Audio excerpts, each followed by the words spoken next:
बुलंद हो हौसला, अभी आवाज आ रहा होगा हो सकता है। बुलंद हो हौसला तो मुट्ठी में हर मुकाम है, बुलंद हो हौसला तो मुट्ठी में हर मुकाम है, मुश्किलें और मुसीबतें तो जिंदगी में आम है। बुलंद हो हौसला तो मुट्ठी में हर मुकाम है, मुश्किलें और मुसीबतें तो जिंदगी में आम है। जिंदा हो तो ताकत रखो बाजुओं में जिंदा हो तो ताकत रखो बाजुओं में कि लहरों के खिलाफ तैरने की, क्योंकि लहरों के साथ रहना तो लाशों का काम है। Thank you. मेरा नाम कुलदीप कुमार और मैं यहाँ से थोड़ा सा दूर भेंड्रा बस्ती का रहने वाला हूँ। मैं इस बिजनेस को फिलहाल 1.5 साल से कर रहा हूँ और हमने फाइनली 3 ट्रिप अचीव किया है और अपने साथ कुछ लोगों को भी ट्रिप क्वालिफाई करवाया, उनको घुमाया फिराया और नचाया भी, गाना भी गाया, खुद भी लोगों को भी गाने के लिए प्रेरित किया। तो मैं आप लोगों से यही गुजारिश करूँगा कि इस बिजनेस को सिर्फ सुनिए नहीं, सुनने के साथ समझिए और समझने के बाद फिर करिए, क्योंकि जब तीनों स्टेप से आप गुजरिएगा तो आपको कोई ये बोलने वाला या किसी के बात पे आपको चलने का जरूरत नहीं कि करना है कि नहीं करना है। आप खुद ही समझ जाइएगा कि हमको इसमें टिके रहना है या छोड़ के भाग जाना है।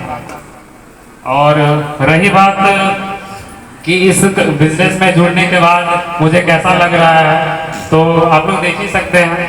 इस बिजनेस का सबसे बड़ा फंडा हमको ये समझ में आया कि खुद भी मलकना है और दूसरों को भी मलकाना है। मतलब कहने का मतलब खुद ही फिट फाट रहना है और दूसरों को भी फिट फाट रखना है। क्यों? क्योंकि ये बिजनेस आपको दोनों चीजें देती है, हेल्थ भी देती है, वेल्थ भी देती है। क्योंकि थोड़ा सा कुछ दिनों से मैं मील रिप्लेसमेंट खा रहा हूँ तो प्रोग्रेस में है, अभी रिजल्ट आना बाकी है। बाकी जब रिजल्ट आएगा तो कुछ डोले सोले भी बनेंगे, बल्ले बल्ले भी होंगे, तो उस चीज़ का मैं वेट कर रहा हूँ। लेकिन वेट करके मैं बस वहीं रुका नहीं हूँ, काम भी कर रहा हूँ आगे। और इस बिजनेस ने मुझे कुछ दिया चाहे नहीं दिया, सबसे बड़ी एक अंदर में क्षमता दिया, एक हुनर को निकालने का एक प्लेटफॉर्म दिया जहाँ मैं अपनी बातों को रख सकता हूँ। इस बिजनेस को हमारे मैम लोग भी, हमारे सर लोग भी कर रहे हैं। जिस स्कूल में मैंने पढ़ा है या पढ़ाई की है वहाँ से भी लोग कर रहे हैं। तो हमारी माता जी का एक कहना था कि तुमको पढ़ाने में क्या कसर बाकी रह गया जो तुम इस काम को सेलेक्ट किया, इस काम को चूज किया, पसंद किया। तो हमने वो पूछती थी कि चलो तुम्हारे मास्टर से या तुम्हारे मास्टरनी से जाके पूछेंगे तुमको क्या पढ़ाई थी। तो हम उनको एक ही बात बोलते थे कि जिस मास्टर या मास्टरनी को आप पूछने जाइएगा ना, वो भी इस बिजनेस को कर रही है। तो आप जो पूछना है जाके उनसे पूछ लीजिएगा। अगर उनका विजन अगर यहाँ तक उनको खींच के लेके आया है, अगर उन्होंने इस चीज को कीवा में कुछ अच्छा देखा होगा तभी वो आए होंगे, नहीं तो वो नहीं आए होते। और दूसरी चीज रही गुरु की, तो मैं इस चीज को ऊपर वाले का रहम करम और अपने जो ग्रेट अपलाइन है, कोच है, उनको तहे दिल से नमन भी करता हूँ, शुक्रिया भी अदा करता हूँ। क्योंकि मैं एक ऐसा डायमंड था जो गहराई में तो डायमंड मिलता है बट बहुत ज्यादा गहराई में चला गया था, जहाँ पे लोग लात मार मार के दबा दिए गए थे, पता ही नहीं चलता, जिसको हम लोग बोलते हैं ना मूंद देना, मतलब ढक देना। इस तरह का मेरा हाल हो गया था। मैं खुद से इतना हताश था, इतना निराश था कि मुझे उम्मीद भी नहीं लग रहा था कि मैं कुछ जीवन में कर पाऊंगा। तो फाइनली सर अभी सोशल मीडिया में बहुत एक्टिव रहते हैं, तो वहां से मैंने सर को देखा और फिर से रीस्टार्ट किया। और रीस्टार्ट करने के बाद अभी 1.5 साल से एक्टिव हूँ और अच्छे से काम भी कर रहा हूँ। बाकी मैं आप लोगों से यही कहूँगा कि जो सब टाइम नहीं ना हो रहा ज़्यादा, क्योंकि हमको 2 मिनट, तो मैं आप लोगों से यही कहूँगा कि जो गुरुजी आप लोगों को बताते हैं उनकी बातों को मानिए, सुनिए और चलिए। बाकी होना ना होना वो तो बात की बात है। हम लोग सदियों से सुनते आ रहे हैं कि कर्म पे हमारा अधिकार है, फल पे अधिकार हमारा नहीं है। लेकिन कर्म पे हमारा अधिकार है और इस चीज को जान के बाद हम तकिया लगा के सो जाएंगे तो उस अधिकार से कुछ फल मिलने वाला है?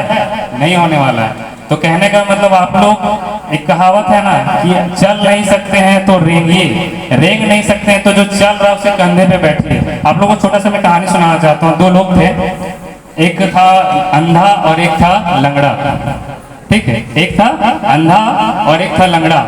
तो दोनों को विषय वैतरणी नदी पार करना था, ठीक है। और उसको पार करने के बाद उनको जो मंजिल था, जो सफलता मिलनी थी वो मिलेगा वहां जाने के बाद। इस तरह का था उनका सिचुएशन।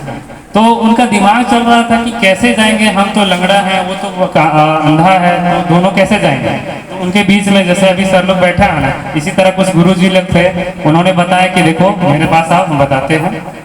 बोले कि जो अंधा है ना उसके ऊपर जो लंगड़ा है वो बैठ जाए, ठीक है, और उसको दिशा निर्देश दे कि कैसे कैसे जाना है, किधर किधर से जाना है, कहाँ पैर रखना है, कहाँ पैर उठाना है, ठीक है, और उन्हीं बातों को मान के वो दोनों चले और उस नदी से भी पार हो गए, ठीक है। तो मैं बस आप लोगों से यही कहना चाहता हूँ कि जो गुरु बताते हैं सिर्फ आंख मूंद के भरोसा नहीं करना है, उनको जांचना है, परखना है और करना है, बस सुनना नहीं। उसके बाद करके देखिए ना, एकदम रिजल्ट आप लोगों को मिलेगा। एक और छोटा सा कहानी सुनाना चाहता हूँ, क्योंकि मुझे बस यही सब चीजें आती है जो मैंने यहाँ से प्राप्त किया है। एक पुराने जमाने का, क्या अभी भी बताता हूँ, एक तालाब हुआ करता था, उसके बगल में एक पेड़ था, उस पेड़ में बहुत सारे बंदर थे। इस कहानी को मैंने बहुत बार बताया है, बाकी इस कहानी से मैं इतना प्रेरित हुआ हूँ कि इसको जहाँ भी जाता हूँ वहाँ बताने का कोशिश करता हूँ। तो उसमें यही बताया गया था कि बहुत सारे बंदर पेड़ में रहते थे, पानी वानी पीना रहता था, तो बगल में तालाब था, पीते थे और गुजर बसर करते थे। एक दिन क्या हुआ कि ऊपर से आकाशवाणी हुआ, और आकाशवाणी में यही हुआ कि जो पानी में कूदेगा वो बंदर से इंसान बन जाएगा। हो सकता है बहुत सारे लोग ये कहानी सुने होंगे, लेकिन फिर भी जो नए हैं उनके लिए मैं रिपीट कर दे रहा हूँ।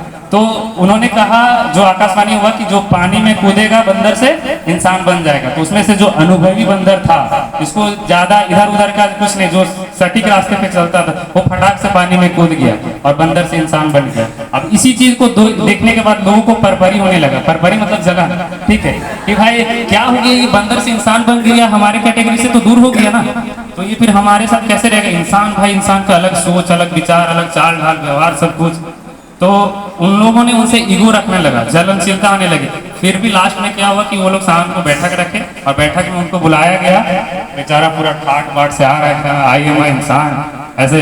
जब गया तो उनसे पूछा गया कि आप क्या ऐसा सुने, क्या ऐसा जाने जो बंदर से इंसान बन गए। तो उन्होंने यही कहा कि हम आकाशवाणी सुने थे और सुनने के बाद उसको अप्लाई किए तो बन गए। तो लोगों ने उनकी बातों को नहीं सुना, नहीं माना, बोला नहीं ये तो नहीं सकता, ये तो हम लोग भी सुने थे, क्या कुछ अलग बात था जो आपको यहाँ पे लगा। तो बोला हाँ, अब जो आप लोग सुनना चाह रहे हैं ना उसको बताते हैं। तो क्या आप लोग सुनना चाहते हैं उसने क्या कहा था? तो थोड़ा सा ताली बता देते हैं, हमको भी लगेगा हम भी कुछ बोल रहे हैं जी, बहुत अच्छा।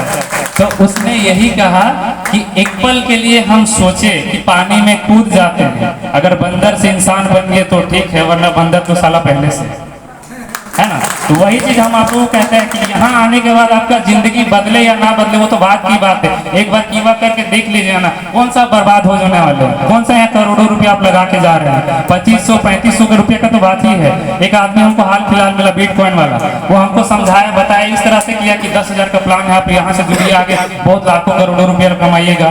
तो हमने बोला सर आप लाखों करोड़ों नहीं, हमको यहाँ से 3500 रुपया कमाने का बता दीजिए। तो बोला 3500 कैसे कमा सकते हैं। हम बोले आप 3500 मेरे यहाँ लगाइए, आपको हम कल 3500 रुपये कमा के देते हैं यहाँ से, समझे।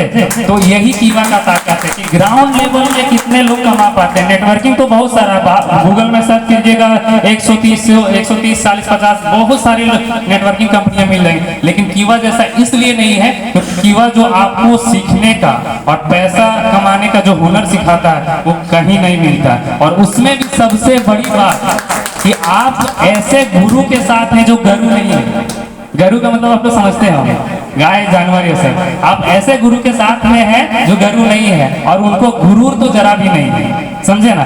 तो बस उनके चरणों पे चलिए, उनके बातों को मानिए। बाकी जो मैं आज दिख रहा हूँ, चमक रहा हूँ, ये उन्हीं की देन है। उन्होंने हमें तराशा है और उनकी दिशा निर्देश में मैं चलता हूँ। बाकी अगर मैं ज्यादा बोल गया तो आप लोगों से माफी चाहता हूँ। बाकी तो सबकी समय सीमा होती है, आप मौका दिया 2 शब्द बोलने का, तो बहुत बहुत धन्यवाद सर। सर जोरदार तालियां कुलदीप सर के लिए, क्योंकि ये 2